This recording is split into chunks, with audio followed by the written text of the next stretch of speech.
तो हमने के नया वीडियो में आगे नहीं जा देखा पहले है सब पिछला वीडियो में हमने के देख ले रहनी जा ये सब के बारे में तो नहीं जाना तो वजह संख्या 10 ना देख लो के वजह तो हमारे पिछला वीडियो देख लिया जा। अब देखो ये वीडियो में हमने के स्थानीय मान देखे कि स्थानीय मान एक अंग्रेजी में प्लेस वैल्यू कहला प्लेस स्थान के मान स्थानीय ऐसे होला ना ऐसे ना होके बड़ा ना होला हई होला स्थानीय मान एक अंग्रेजी में प्लेस वैल्यू कहला। तो एक मतलब देखा का होला तो हमनी के अंक समझ गए लोग जा जैसे मतलब कि 22 हो गई 22 में एक चीज़ जानत होगा हई जौन अंक बा एकर अलग मान हो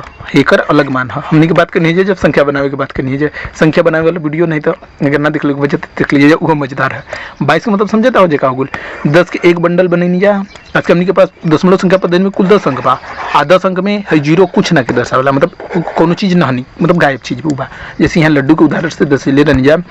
कि 10 कहला कि हमनी के 10 मतलब 9 गो लड्डू तो दर्शा सके जा अंक द्वारा अंक होला पूरा हाथ ना होला 0 से लेके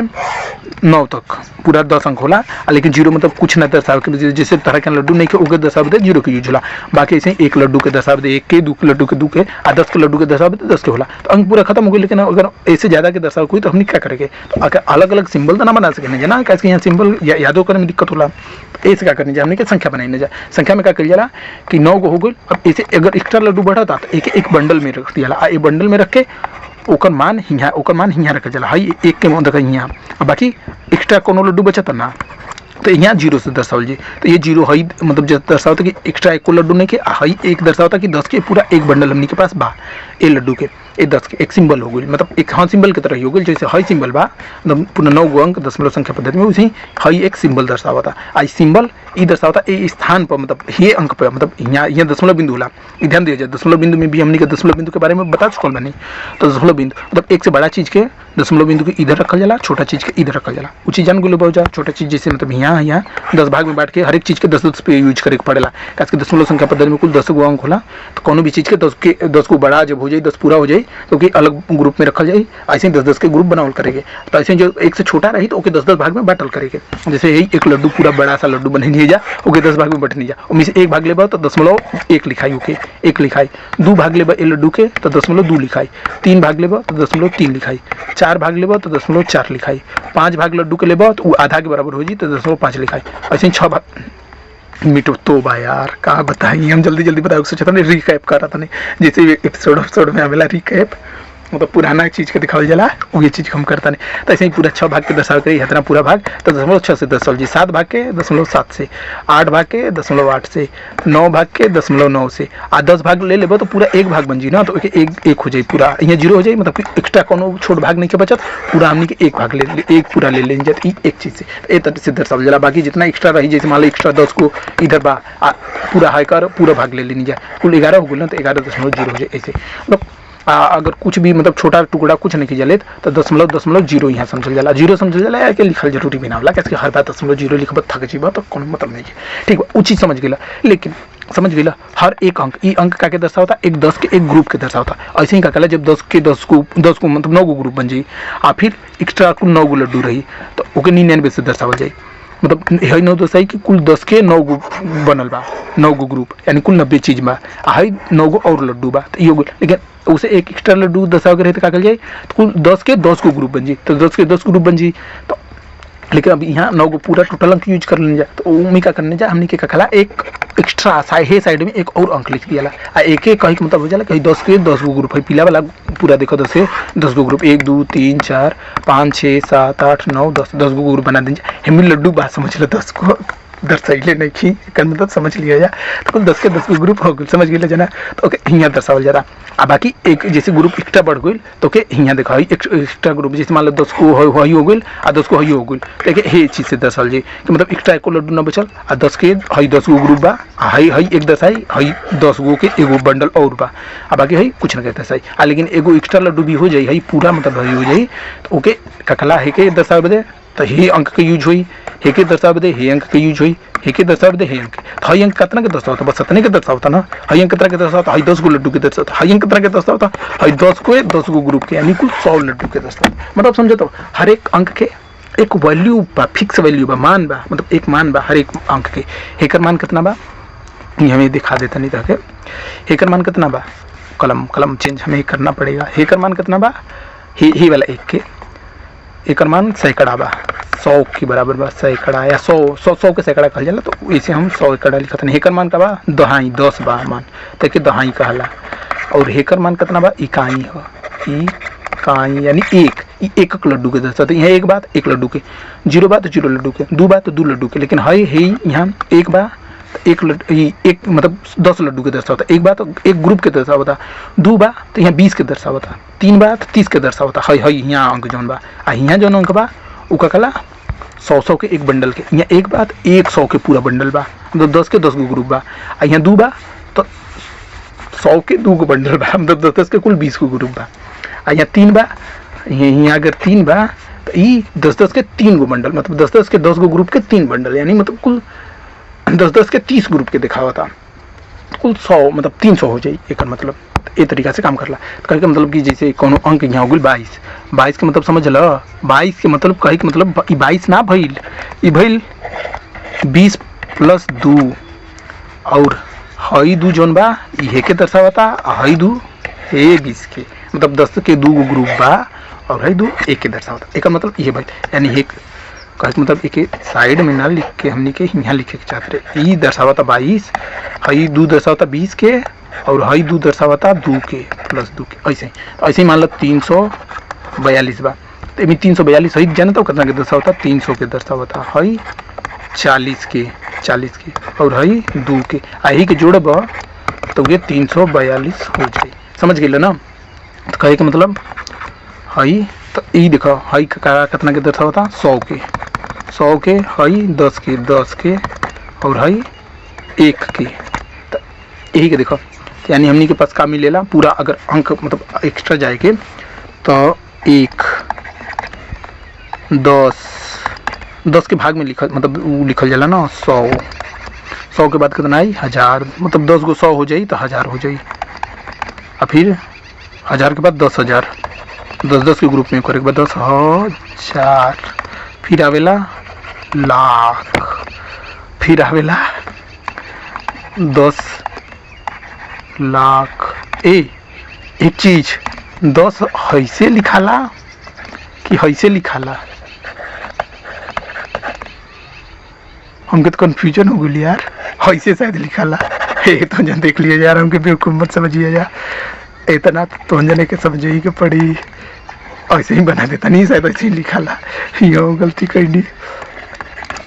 हाँ यो तो वही सबसे गलती कैले बनी, सफेद कलम से बेइज्जती होती रहती है, इसमें कोई बड़ी बात नहीं है। हमारा कलम गिर गया तो समझ गए ले जा, माटी कलम पे लग गई का, छोड़ो जानते हो। जब हम 1000 के कलम से लिखी ना, डिजिटल कलम है ना, इसे कलम के ही वैल्यू 1000 है, एक नीब के वैल्यू 500 है, जो ना कि हम यूज करना। कभी पूछब जब डिटेल में तो बता दें कहाँ लिखा नहीं है। हाँ 10 हो गई, 10 लाख हो गई, फिर का आवेला करोड़ आवेला, कलमिया के है बटन की रंगवा का चेंज हो गई, करोड़, फिर आई 10 करोड़। जेकरा पास ज़्यादा पैसा होला वही सबके बारे में जानत हो ही। एक बाद आवेला करोड़ के बाद आवेला अरब, एक बाद का आवेला 10 अरब, 10 अरब, अरब एगो देशो हो, तो वो अरब मत समझ लीजिए, अरब है वाला अरब। 10 अरब के बाद का आवेला, अरब के बाद का आवेला यार, हमारे के यहाँ तो ना पैसा वो कभी ही नहीं के कल की बड़ा चीज़ के यूज करे। लेकिन इकाई दहाई सैकड़ा हमनी के रटवावल जाला ना, जब हमनी के पढ़त रह जा तो हम ऐसे हमनी के यही हिसाब से याद बा, इकाई दहाई सैकड़ा 1000 10,000 लाख 10 लाख करोड़ 10 करोड़ अरब 10 अरब खरब आवेला। खरब एक बाद आवेला 10 खरब, अरे यार खरब इससे ज़्यादा हमके नहीं पता, तो जने जान लिया जाए। एक बाद हमने के नैनोमीटर या मतलब मिली अंग्रेजी वाला ज़्यादा यूज करना, जा एमबी के यूज करना, जा एमबी मतलब मेगाबाइट गीगाबाइट, मेगा मतलब 10 लाख के होला, फिर गीगाबाइट होला, वो अभी बता देता नहीं कि हाँ संख्या पद्धति पढ़त मतलब स्थानीय मान पढ़त नहीं ना, तो एक जरूरत पड़ी तो वो बता देता नहीं। लेकिन एकर मतलब समझा का होला, एकर मतलब होला कि हे कलम से हेकर मतलब होला एक, आ लेकिन मतलब एक कोई भी चीज़, हेकर मतलब होला 10, हेकर मतलब होला 100, मतलब 10 के 10 को बंडल हो जी तो 100 हो जाए, मतलब हर बार 10 के गुणा में जेल जाला। गुणा मतलब समझते हो बच्चा, एक संख्या के कई बार जोड़, मतलब 10 के गुणा करतन जाए मतलब 10 के कई बार जोड़तन नहीं जाए, यही से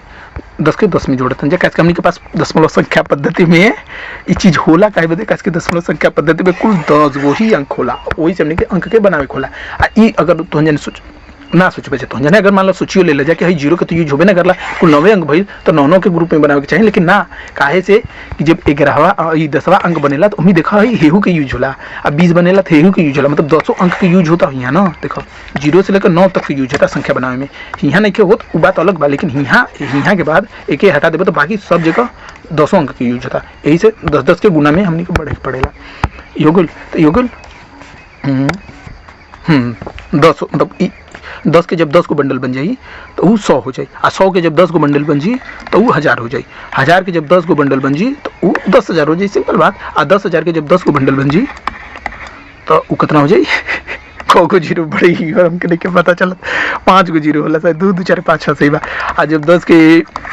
10 गो अलग हो जाए, मतलब देखो 2 2 4 5 6 तो इतना हो जाए। और फिर ऐसे ही का खला 6 गुल 1 2 3 4 5 6 7। अब देखो हमने के गिनती करने में दिक्कत होता है ना, ऐसे हमने के क्या करने जा, एक सिस्टम यूज करने जा, कामा वाला सिस्टम उजाला। हमने के क्या करने जा, दो के क्रम पे, पहले तो 100 के क्रम पे कर जाला, 1000 पे कर जाला, 1000 पे ना करने जा कैसे के तो भारत वाले यूज कर लन। अभी अंग्रेज मतलब विदेशी वाले अलग यूज कर लन, अभी बताओ नहीं। तो देखो भारत वाले क्या कर लन, कामा कैसे लगावेलन, तो वो 100 पे ना लगे, मतलब 10 पे ना लगे, 100 पे ना लगे, 1000 पे ना लगे। लेकिन 1000 से ज़्यादा होला तो देखो 1000 तक बोलूँ में देखो 1 10 100 1000 एक इकाई दहाई सैकड़ा पढ़ल जाला। हाँ एक चीज़ और यार, कैसी चीज़ हमनी के हो जाला ना, देखो एक के हमनी के इकाई भी कहला, इकाई आहे के दहाई भी कहला, दहाई एके सैकड़ा कहला, सैकड़ा यार 100 सैकड़ा लिख रही हो गलत काम करत रही, सैकड़ा आहे के कहला 1000। अब 1000 देखो सैकड़े तक मतलब एक 10 100 के नाम थोड़ा हो गल बा, स्थानीय मान में यार जब होला तो इकाई दहाई सैकड़ा बोलने चाहिए, मतलब एक होला 10 होला 100 होला। आ एक अंग्रेजी में 1/10 टेंस, हाँ आ फिर 100th ना 10th पढ़ाला, वहाँ हेके बोला जाला अंग्रेजी में 1 हेके 10th हेके का कहला कि 100th 1000 10,000 लाख 10 लाख, अंग्रेजी में इसे लाख 10 लाख मतलब लाखों का ना होला, हम बताओ नहीं काहे ना होला। चलो अच्छा सैकड़ा, एक बाद सिंपल 1000 10,000 यूज होला, तो एगो लिखियो देता नहीं, एक 1000 पढ़ाई 1000 फिर 10,000 है के 10 फिर हम लिखत रहनी बड़ा वाला 10,000, तो एक समझिए जना यही हिसाब से चलता रहला, तो ये सब की जरूरत ना पड़े, मतलब यहाँ थोड़ा अलग रहेला तो एक अलग से लिख देनी है, बाकी रिपीट होता रहेला। शब्द भी समझ गए। अब हाँ अब देखो यहाँ एक बाद हाँ कामा लगा के बात करते नहीं ना, भुला गए नहीं है तो जने की याद हुई कामा कि कहाँ कहाँ में लगे। तो देखो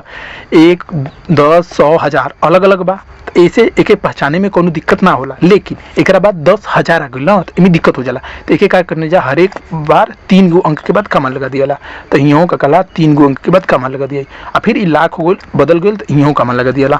देखो शुरुआत में 3 गो के बाद कैसे तीनों अलग अलग शब्द हो गए, एक बाद 2 अंक के बाद कैसे 1000 10,000 दोनों एक ग्रुप में समझ में आवता ना, 1000 10,000 एक टाइप के शब्द लगा था, फिर लाख 10 लाख ये दोनों एक टाइप के शब्द लगा था। तो 1000 वाला पे एक बार कामा लगा था, एक बार 10,000 वाला पे लगा था, तो 10 के हाँ देखो हई का कहला कि 10,000 हो गई, 10 के 10,000 हो जाइए, मतलब भैया 10 गो हो जाइए तो मतलब पूरा मतलब 99 हो जाए, पूरा 99,000 हो जाए तो वही का कहला 1 लाख हो जाए। और फिर एक बाद या 10 गो 10,000 हो जाए तो उसका कहला 1 लाख हो जाए। यहाँ 10 गो हो गई, मतलब यहाँ हाँ हाँ यार हई तो 1000 वाला है ना, देखो हई तो 1000 वाला है, हई 10,000 वाला है, तो यहाँ 1 2 3 4 करके ऐसे जब 9 हो जाए, फिर जब 10 गो हो जाए तो यहाँ आ जाए हई हो जाए, मतलब 10,000 10 गो हो जाए तो 1 लाख आ जाए यही हिसाब से। तो मतलब एक बाद 3 अंक के बाद 2 अंक पे दशमलव लागत रहेला, तो अगर हेके दर्शावे के बाद तो फिर ऐसे मतलब कि कोई के समझे में भी आसानी होला। यहाँ कह के 10 करोड़ के दर्शावतन जे ना, तो यहाँ ऐसे दर्शावल जाई। हाँ, इकाई दहाई सैकड़ा हजार 10,000 लाख 10 लाख करोड़, ई करोड़ हो गल। इकाई दहाई सैकड़ा हजार 10,000 लाख 10 लाख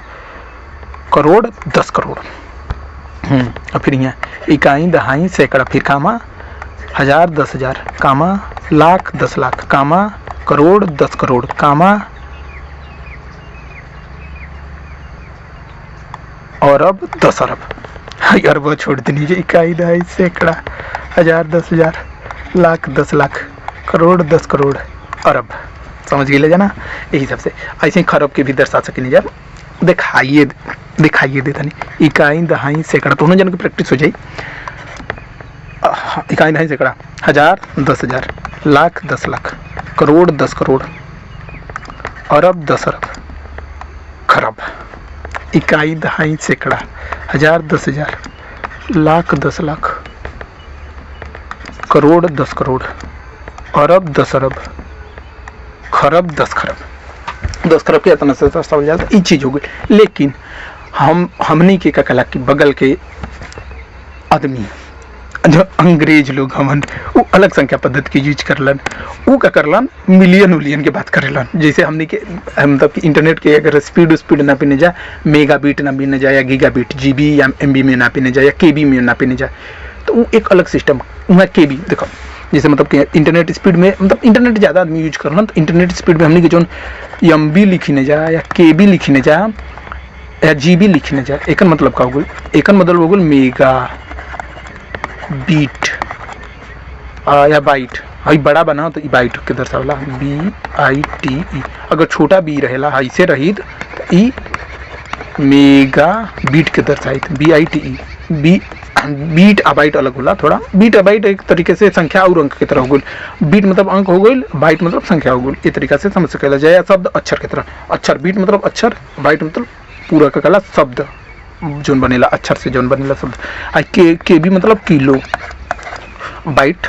आ जीबी मतलब गीगा GIGA। एक मतलब देखा का होला जैसे 1 MB 2 MB एक बड़ा चीज में, तो यही एक मतलब ये होला यही चीज़ के इकाई दहाई सैकड़ा के होला। लेकिन अब हमनी के कला की सब चीज़ के ज़्यादा यूज करना जाता, यही चीज़ के बारे में बतावल जरूरी है।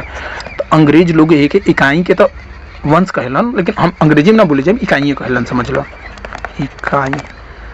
दहाई के दहाई सैकड़ा के अगर हिंदी में वहाँ जाने के करबो तो सैकड़े होला। लेकिन हजार के हजारे कहलन, हजार के 1000 कहलन, जो ना के हिंदी में मतलब हजारे होला। लेकिन 10,000 के 10,000 कहलन। तो लेकिन कहे लगी नहीं काहे से कि 10,000 के बाद जो झंझट होला वो जाने के समझ के बाहर है। जैसे उ सब जब जो कामा लगावेलन वो ऐसे दर्शैहन 10,000 के बाद जो कामा होला। जैसे यहाँ जो कामा होला अंग्रेज लोग देखा 1000 के जब लिखे के रही तो ऐसे लिखियन यहाँ कामा लगा दियन, ठीक बा। लेकिन 10,000 के लिखे के रही तो ऐसे ही करियन, भारतीय लोगों की तरह करियन। लेकिन जब वहाँ जाने के आगे लाख लिखे के बोला ना तो लाख के लाख ना बोल के वो सब बोलेलन 100,000 और ओके ई लोग दर्शावेलन हे टाइप से कामा बस यहाँ लागेला, एक के कामा लगेला। मतलब यहाँ वाला कामा ना ये लोग खा जालन, मतलब यहाँ के कामा मिटा द बस 100,000 ये टाइप से। आज जब हमने कि यहाँ 2 को जीरो लगाने हजार के बाद 10,000 एक बाद लाख हजार। लेकिन वहाँ जाने के 1000 के बाद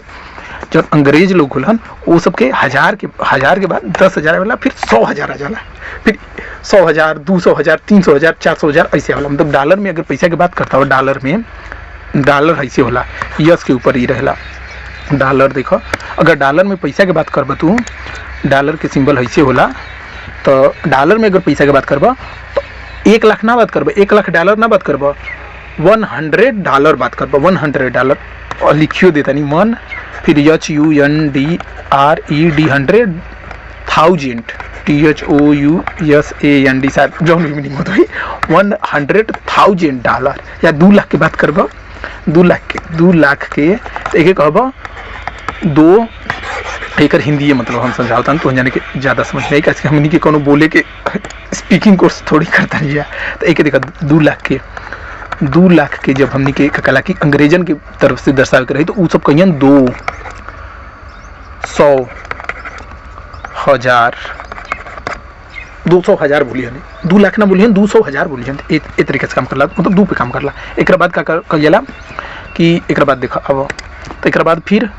10 लाख आ जाला तो 10 लाख के जानला ये सब का बोलना 100 1000 हो गई तो मतलब 99 100 1000 हो गई मतलब कि 999 1000 हो गई ना। एक बाद जब एक्स्ट्रा वाला अंक आई तो ओके का करियन कि ओके हे पर रखियन का कला कि ओके मिलियन कहियन मिलियन के ये यम होला मेगा यम ये मिलियन हो गई समझ लो यम से ही दर्शावल जाला। एकर मतलब हो गई 6 गो जीरो होला आ एक यहाँ अब देखा खामा यहाँ लगल है ना। एक बाद हमनी के 10 पे लगे नहीं जा 10 पे काहे लगे नहीं जा कैसे भारत वाले अब देखा ये मत कहिए कि भारत वाले के ज़्यादा चलाक बतावल जाता दिमागदार अंग्रेजन के बेवकूफ़ बतावल जाता लेकिन समझा जा हमनी के संख्या पद्धति में दशमलव संख्या पद्धति जो ना कि भारत और अरब देश में मिलके मतलब अरब देश जो है वो सब मिलके एक खोज कैलन। अरब देश और भारत के लोग मिलके एक खोज कैलन आ एक जब अंग्रेज लोग यूज करे लगलन कैसे बहुत हिसाब किताब कल बहुत आसान रहे गणना कल तो वो हई वाला सिस्टम मतलब यही के थोड़ा सा बदल के मतलब अपना लिखे के हिसाब से चेंज कर दिलन ये ठीक कैलन। लेकिन भाई दशमलव में संख्या पद्धति में कुल 10 अंक रहे तो जब भी ककरा 9 से ज़्यादा अंक दर्शावे रहे तो 10 के बंडल बनावे के पड़े आ 10 के जब 10 गो बंडल बन जाए तो ओके 100 के बंडल बनावे के पड़े आ 100 के मतलब 10 गो बंडल बन जाए तो ओके 1000 के बंडल से दर्शावे के पड़े ऐसे मतलब हर बात 10-10 के बंडल बनावे के पड़े। आ एक बाद ककला की छोट चीज़ मतलब एक से छोट चीज़ एक से बड़ा चीज़ बदे तो ककला है सब यूज भइल है सब लेकिन एक से छोट चीज़ के दर्शावे भइल तो दशमलव बिंदु हर एक चीज पॉइंट के पर लगल है हर एक अंक के बाद तो दशमलव के हिरत एक से छोट चीज़ के दर्शावल जाला दशमलव से मतलब एक से बड़ा चीज़ के दशमलव के हे साइड दर्शावल जाला आ एक से छोट चीज़ के हे साइड तो यहाँ बताइए अब दशमलव मतलब ये दशमलव के इधर छोट चीज़ के तो छोट चीज़ के दर्शाव करे एक से छोट चीज़ के दर्शाव करे तो ओके 10 भाग में बांट दिए हर बार 10-10 के यूज कर जाए 10 भाग में बांटल जाला कैसे हमने के हम 10 से अंक बा तो देखा था वो छोट चीज़ के भी दर्शाव बा एक से तो 10 भाग में बांटल जाता बड़ चीज़ के भी दर्शावल जाता तो 10-10 के ग्रुप बनावे पड़ा था कैसे हमने के पास 10 अंक बा जूम आउट का हो बोल हाँ तो ये समझ गए जा तो वैसे ही तो यही से हमने के जब ककला हो चीज़ यूज करनी जाए मतलब नामों रखे के कोशिश करनी जाए स्थानीय मान अभी पढ़ता है ध्यान दिया जाए तो उम्मीद हर एक स्थानीय मान के 1 10 100 1000 10,000 लाख 10 लाख 10-10 पर रखनी जाए सैकड़ा करोड़ 10 करोड़ और अब 10 अरब ए टाइप से आ यहाँ अब कह कि यहाँ थोड़ा दिक्कत हो गई 1000 तक आवे में तो 1000 तक आवे में ऐसे दिक्कत भेल 1000 तक के संख्या के हमने के ज़्यादातर यूज करते रह जाए ऐसे ओकर बात अलग लेकिन 10-10 के यूज ही हमने के करते रह जाए। लेकिन अंग्रेज लोग का कलन 1000 तक तो हिसाब करे में होते रहे ककड़ा 3-3 पे बनावे लगल पता ना कहे अब अंग्रेज लोग मिली तब ना हमको पता चली। अब अंग्रेजी किताब तो उसे ना पढ़े ना तो ज़्यादा समझ में नहीं क्या होता लेकिन अंग्रेज लोग पता ना कहे 3-3 के ग्रुप बनावे लगल जैसे ही 0 के 3-3 ग्रुप और उच्चारण भी देखो मतलब भाई 3 ग्रुप के अलग उच्चारण हो गई 1 10th 1000 मतलब 100,000 ये सही बा 1 इकाई ही दबाया वंस तब कहीं एक कहाँ छूटता वंस 10th 1000 और 100,000 10,000 100,000 एक बाद मिलियन एक बाद का आवेला जानला एक बाद जल्दी समझी बजा एक बाद आवेला 10 मिलियन 10 मिलियन एक दशाविवर 10 1 2 3 1 2 3 आ एक बाद आवेला जानता कितना 100 मिलियन सही हो कि ये वाला 10 करोड़ के बराबर 100 मिलियन तो ये हो जाए 100 मिलियन। लेकिन अगला अंक जौन बा है मी ई जानला का हो जाला अब 100 तो हो गई अब 1000 आवे वाला बा एक नाम तो बदले के पड़ी कैसे 1000 के मतलब 1000 पे ये सब के खत्म होला मतलब यहाँ जो अंक बा ये पूरा एगो 10 के ग्रुप बन जी एक अलग बन जी तो यानी 10 के कुल मतलब 3-3 के कुल 3 गो ग्रुप बन जी एक जानला का कहलन जाई सब लोग बिलियन कहलन जा बिलियन 1 अरब के बराबर होला 1 अरब 1 बिलियन के बराबर होला ये समझिए जा यही के कहला सर हाँ गीगा बोलल जाला कहला कि जब हेमी बोलल जाला मतलब कि किलोबाइट की किलो हाँ है के किलो बोलल जाला 10,000 के किलो बोलल जाला किलो जब भी बात करते हो किलोग्राम वजन तो ले किलोग्राम के यूज होला तो ग्राम तो अलग हो गई किलो मतलब 1000 होला ग्राम मतलब ग्राम होला मतलब कि 1000 ग्राम तो ये तरीका से समझिए जा। तो एक चीज़ और एक विषय मिली सेंटीग्राम ये सब थोड़ी बताता है लेकिन समझ ले जा के मतलब हो गई किलो आ एकर किलो मतलब हो गई हजार बदे किलो के यूज होला। आ किलो जब भी बात करने जाए मतलब किलोग्राम ना बोल के किलो बोले जाला, तो ओकर ई मतलब समझ ले, मत समझ लीजिए 1 किलो के बाट के बात करते जाए, किलो के मतलब केवल 1000 से हो। आ किलो बाइट भी होला। आ किलोग्राम, किलोमीटर, हाँ किलोमीटर भी होला, देखा मतलब 1000 मीटर यही तरीका से काम करला। तो हई किलो हो गई और हई मिलियन हो गई। आ यही के बिलियन के शायद जी कहला, हाँ गीगाबाइट, गीगा ओके बोले जाला जब जैसे बहुत बड़ा चीज़ की बात होला तब। लेकिन पैसा वैसा में बात होला या ऐसे बात होला तो बिलियन ओके कहल जाला। पता नहीं क्या बिलियन और गीगा अलग अलग चीज़ हो गई। बिलियन बाइट बोल सकला जैसे मेगाबाइट। अच्छा हाँ, मिलियन के मेगा बोले जाला तो बिलियन के गीगा शायद बोले जाता। अब जौन भी हुई हमनी के तो अलग सिस्टम है, तो हमनी के सिस्टम के जाना पहले इनका सिस्टम बता देते नहीं जवन भी कोई। हाँ तो देखा इतना तो हो गई। अब देखा अब एक बाद सेम वही चीज़ आ गई, बिलियन आ गई, फिर 10 बिलियन, अरे यार कलमा कहाँ गई, फिर आज 10 बिलियन। बिलियन में भी ऐसे होला कि पीछे होला, शायद ऐसे ही होता है। हमसे का मतलब हमनी के कौन ज़्यादा यूज करेगा, बट 10 बिलियन में तो समझ ले जा। ये थोड़ा आसान लगता है कि 3 दिन पे 0 बा, लेकिन समझिए जा। एक बाद कहा जी 100 बिलियन,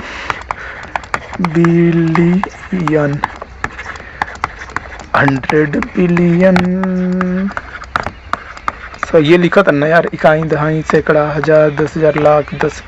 करोड़, 10 करोड़। हाथना मिलियन हो गई, हाई बिलियन हो गई, हाई 100 बिलियन। सही बा, हाई हो जाई 1000 बिलियन तो हो ही ना, कैसे कि 1000 पर तो बदलेला ही सबके बात। तो ई का कला कि है जब 3 0 हो जी तो यहाँ एगो कामा लग जी, यानी उच्चारण बदल जाई। हाँ उच्चारण बदल जाई तो एक ही जानला का कहला, सुन लो भैया, ट्रिलियन। ट्रिलियन 1 ट्रिलियन 10 खरब के बराबर होला। ट्रिलियन के बाद 10 ट्रिलियन, 10 ट्रिलियन, 100 ट्रिलियन। एक बाद ट्रिलियन के बाद तो हम लोग नहीं पता कि अंग्रेज लोग का यूज कर ला। भारत के विषय का कला की जीडीपी मतलब पूरा देश के लोग एक साल में 4 साढ़े 4 मतलब 4 के करीब पहुंच गए। 4 से ऊपर जाता 5 ट्रिलियन करे के कोशिश होता, और 5 ट्रिलियन पूरा देश के सब आदमी साल भर में जितना कमाई करी हम उतना मतलब होता है जीडीपी कहला। वो अलग बात हो गई भारत की कमाई, लेकिन हाँ वो सब ट्रिलियन में बातचीत होला। बिलियन में तो क्या कहला बहुत से कंपनी जैसे 22 बड़ कंपनी वो सबके कमाई उमाई के बाद बिलियन में होला। मिलियन में क्या कहला अरबपति के बात होला, जो मतलब करोड़पति अरबपति के कर बात होला। अभी यहाँ से देख सके नहीं जा मिलियन में मिलियन हुई 100 मिलियन से ज़्यादा ना हुई, तो मतलब अरबपति के ना बात हुई, करोड़पति की बात हुई। क्योंकि मिलियन में देखो 10 लाख से 10 करोड़ के बीच के अंक आवता, समझ गया। एक समझे का मतलब ये हो गया कि मिलीनियर के कहला। मिलियन में बात होला करोड़पति आ लखपति के मतलब 10 लाख से ऊपर के। आ बाकी किलो में बात, लाख में बात होला हमनी से गरीब आदमी के। हमारे तो किलो में भी ना, हमारा तो हजार में बात होला। 10,000 कभी आवेला, 10,000 आइल तो टैबलेट खरीदल निजर अपनी खाता नहीं। एक बार तो कभी वो भी निकल 2-3 साल से 10,000 हमारे पास आए पाइल, तो समझ गए जाना 10,000 में हमनी के बात होला, यानी हमनी के किलो। अच्छा हाँ 10,000 पे बात होता ना, 10,000 पे बात होता तो हमनी के किलो पे बात होता। तो हमनी के किलो वाला आदमी है जा, बहुत से आदमी मिलियन वाला आदमी हो, बहुत से बिलियन वाला आदमी होला ना, देश उसके लेवल पर ट्रिलियन वाला आदमी होला, मतलब पैसा के बात होला, समझ गए जाना। तो स्थानीय मान समझ गए जा। अब एक बड़ा, हाँ एक से बड़ा के स्थानीय मान हो गया, एक से ज़्यादा के मान हो गए, जो उनकी हमनी के यहाँ दशमलव संख्या पद्धति में इधर वाला अंक की बात करनी है जा, है सब अंक के। लेकिन एक से छोटा भी मान होला ना, एक देखो कैसे होला, एक से बड़ा वाला मान हो गया, एक उच्चारण करेंगे, एक ज़्यादा यूज होला। तो ऐसे अब देखो स्थानीय मान पढ़नी है जा। तो देखो दशमलव की कोनो संख्या लेके हम बता देते हैं जल्दी से। जैसे मान लो तो जैसे हो गई कोनो संख्या 2340 दशमलव 5,6,7। तो देखो हेकर मतलब का हो गई 2000 3 0। हाँ हेकर मतलब हो गई 300, हेकर मतलब हो गई 40, हेकर मतलब हो गई 0। लेकिन हेकर मतलब का भाई, अरे यार एक अलग कलम से दर्शाता नहीं। हेकर मतलब जानता हो का भाई 5/10 हेकर। तेरह लगा भैया बात का बताइए। ये वीडियो आधा घंटा की वीडियो हो गई। सोच स्थानीय मान जैसा छोट मोट चैप्टर के जब आधा घंटा के बनाई 6/100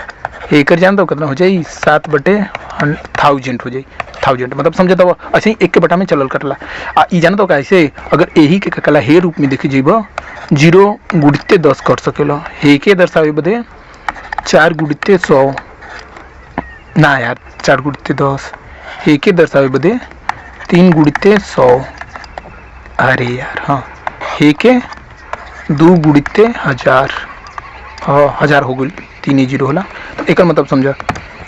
हई चीज एक स्थानीय मान या तो हई हो सकला या तो हई हो सकला या तो ना दोनों एक चीज है हई 2 गुणित 1000 2000 होला तो उहे या तो 2000 से मतलब एक मान 2000 भइल लेकिन एक स्थानीय मान हई 1000 वाला बा और हई 2 बा यानी 2000 उ तरीका से भइल तो देखा तो हई वाला अंक 1000 मतलब इधर जितने बढ़ल जाइबा 1 0 बढ़ल करिए एक साथ गुणा में वो अंक के गुणा में इतना बढ़ल करी मतलब 1000 मतलब देखो यहाँ हई तो 0 रहे हई 10 से चालू भइल हई मतलब अच्छा ई 1 से चालू होला यार यही से तब कहीं कि यहाँ गलती शुरुआत से लिखत रहनी हई 1 से चालू होला हाँ समझ गई 1 से चालू हुई फिर 10 1 0 बढ़ी 100 1000 10,000 10 लाख करोड़ 10 करोड़ हाइए वाला चलल करिए समझिए जा हाँ ये हो गई लेकिन ही उल्टा अगर साइड चलबा तो देखो हई 10 1 0 कम भइल 10 में 1 0 कम भइल यानी एक ई समझ सकल बटे 10 हो गल मतलब एक बार 10 भइल तो बटे 10 भइल तो हई 1 0 खत्म हो जाला फिर हई मतलब 100 में 10 के 1000 में 10 के भाग देबा तो 100 आई 100 में 10 के भाग देबा तो हई वाला अंक आई ना 10 आई आ 10 में 10 के भाग देबा तो 1 आई आ 1 में 10 के भाग देबा तो हई वाला स्थानीय मान आई आ फिर एमी फिर 10 के भाग देबा यानी मतलब कि 10 में एक गुणा करबा 10 में भाग देबे मतलब बटा भी तो भागे होला ना तो एक साथ गुणा हो जाए तो 100 हो जाए फिर 1000 हो जाए मतलब बटे 100 हुई बटे 1000 बटे 10,000 समझा तो इधर से कम होते जाला एक बार 10 के भाग मतलब समझा होते जाता इधर जेबे तो हर बार 10 के गुणा मतलब जैसे एमी 10 के गुणा करबा तो हई खत्म हो जाए रहता बची मतलब 1000 में से 1 0 खत्म हो जाए 10 के गुणा कैला से तो हई बचे फिर 10 के गुणा करबा यहाँ तो हई खत्म हो जाए फिर 10 के गुणा फिर हाँ एमी 10 के गुणा करबा तो हई वाला 1 आ जाए फिर 1 में 10 के गुणा करबा तो 10 आई 10 में 10 के गुणा करबा तो 100 आई 100 में 10 के गुणा करबा 1000 ऐसे बढ़ल गला मतलब इधर से इधर स्थानीय मान की बात करबा तो हे दिशा में 10 का गुणा स्थानीय मान में ई जानल जरूरी होला और अगर हे साइड की बात करबा तो 10 के भाग अभी तक हम ई ना समझ पाई 10 हैसे लिखाला कि हैसे लिखाला हमके तो ये समझ में नहीं क्या होता कुछ भी हो सकेला देख लीजिए जा यार तो अंजने बेइज्जत मत हो दिए जा ये होए कि चाहिए ना हो तो थोड़ा लिखे के तरीके बदल लीजिए जा अब 10 ऐसे लिखल करिए जा तो या कमेंट में बताइए जा छोड़ो सब बात तो मजेदार बात का हो गई स्थानीय मान समझ गए 10 के हई मतलब इधर 10 के गुणा होला ये तरीका से देखब तो भाग उखल करी हर एक स्थानीय मान में अगला स्थानीय मान ज्ञात करके बाद 10 के भाग उखल करला तो ये तरीका से कम करला तो अगर स्थानीय मान की बात करबा तो दशमलव के मतलब ये साइड मतलब दाएं की साइड तो हई से मान आवेला इकाई दहाई सैकड़ा 1000 10,000 लाख 10 लाख या मिलियन ट्रिलियन में बात करे और अरब में बात करो ये टाइप से लेकिन हे साइड की बात करबा तो ए साइड की बात अलग हो जाला ए साइड की बात होला दशमलव के हे साइड की बात होला 10वां भाग देखो ये दोनों लिखले बानी एउ टाइप के 100 लिखले बानी एउ टाइप के शरीफा वाला भी ये वाला भी का बताइए 10वां भाग फिर अगला आ जाई 100वां भाग वहाँ के ऊपर हई होला शायद 1000वां भाग मतलब यहाँ जैसे हे साइड आइबा तो इकाई हो जाई हई अंक हो जाई दहाई हई हो जाई सैकड़ा अरे यार का मतलब लगैले ही रहनी है एक हटावे बदे हई हो जी 1000 लाख 10,000 यार 10,000 समझ गया इधर दशमलव हई दशमलव बिंदु के अलग कलम से लिखे के पड़ी है ये है दशमलव अच्छा दशमलव के हई 10 शरीफा वाला 100 होला ई तो हमके पता बा दशमलव तो यही से दशमलव में हम कंफ्यूज हो गए नहीं है लेकिन शायद अब हमनी को बदल दिले मैं शरीफा वाला ना लिख के शायद हई वाला 100 लिखने जा हई वाला 100 लिखने जा सरवता वाला अरे 700 वाला शायद ही हो सकल चल अच्छा ई छोड़ो तो दशमलव के हे साइड तो इकाई दहाई सैकड़ा वाला स्थानीय मान इधर 10वां भाग 100वां भाग होला मतलब 10 भाग करके इनमें से एक भाग लो यहाँ जो भाग ले लिखब कहे के मतलब यहाँ जौन अंक रही, जैसे यहाँ 1 बा तो ये कहता कि 10 भाग करके ओमे से 1 भाग ले लेबो, यहाँ 2 बा तो 10 भाग करके 2 भाग ले लेबो, यहाँ मान लो 1 बा तो ये 100 भाग एक वस्तु के पूरा वस्तु के 100 भाग करके ओमे से 1 भाग ले लेबो, यहाँ 3 बा मान लो तो यहाँ मतलब कि एक वस्तु के 100 भाग करके आ ओमे से 3 भाग ले लेबो, 3 भाग ले लेबो। एकर मतलब यहाँ जौन बा मान लो यहाँ 3 बा तो यहाँ मतलब एक वस्तु के 1000 भाग करके और उन्हीं से 1 भाग, मतलब भाई बहुत छोटा भाग हो गया ना, 1000 भाग, एक वस्तु के 1000 भाग करबो तो एक मतलब एक लड्डू लिखे अगर 1000 भाग करबो तो एगो ओकर बिंदी ओ बुनकी मिली जौन छोटा छोटा लड्डू अब कर उ वाला गोलका वाला लड्डू बा तो ओकर मिली ए तरीका से। मतलब 1000वां भाग बहुत छोटा हो गई, 100वां भाग भी छोटा हो गई, लेकिन 10वां भाग तो मतलब कुछ कम छोटा भइल, 10 भाग भइल, फिर एक 100 भाग कर जाला, फिर 1000 भाग यहाँ होला, फिर एक बाद होला इधर ऐसे ही 10,000वां भाग। यहाँ कहाँ लिखे, यहाँ लिखा था नहीं, हाँ यहाँ 10,000वां भाग वैसे ही कहीं दाएंगे जैसे बने नहीं वैसे बनी थी तो और अच्छा रही, लेकिन चला इधर आएगा बाद हो जी 1,00,000वां भाग, लाखवां भाग, लाखवां भाग का है कि लाखवां भाग का है, लाखवां भाग वैसे ये सब के बारे में बहुत कम ये बात कर लो तो हम कुछ भी लिख सकी ना, लाखवां या लाखवां भाग आएगा बाद 10,00,000वां भाग हो जी, 10,00,000वां भाग या